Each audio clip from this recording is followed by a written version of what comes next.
guest today is a multiple Dove Award winning and a Grammy winning contemporary Christian recording artist, Rebecca St. James. In 2007, she won the Favorite Female Artist Award for the 6th consecutive year. Big time. And has enjoyed 17 singles, 9 of which reached #1 on top of the list.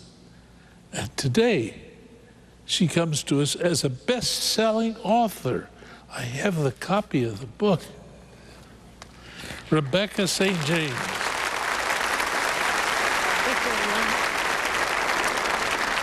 Good to see you again. Good to see you again.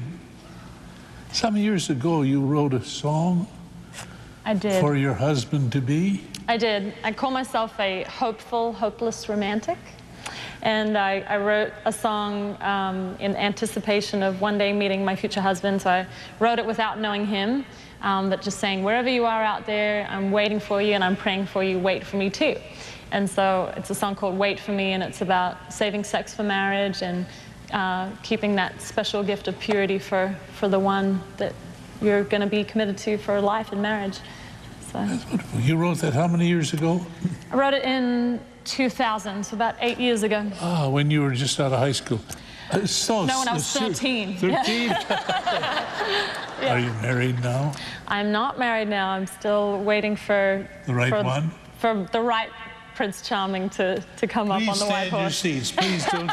Please don't. We can't handle you all now. You see, there are...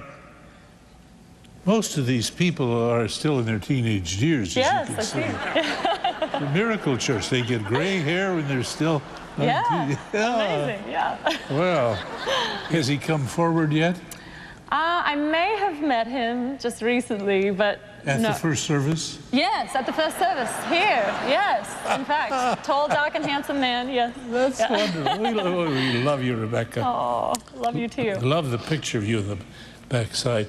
This is a devotional book. Yes. So today we're not singing about all of the awards you won and the Grammys and etc.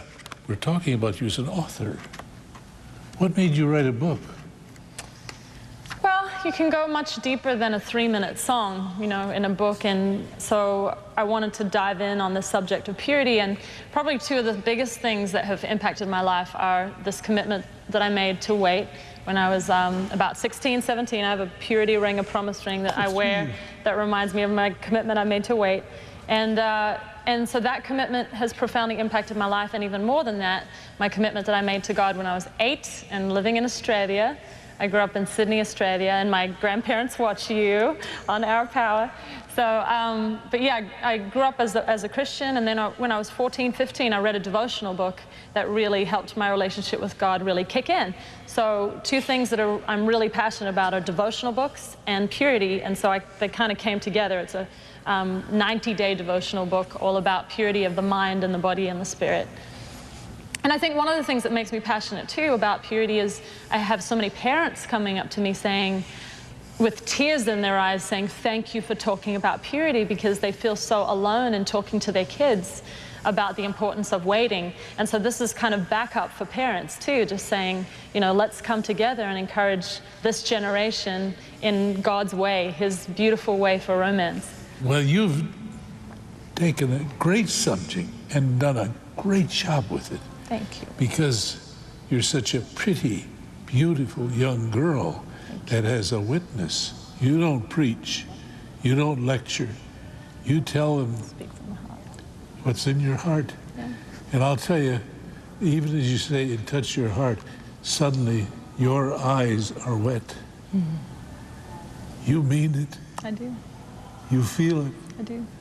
And thank you for giving it to all of us. Oh, my pleasure, my pleasure. Thank you for having me again. Thank you. Yeah.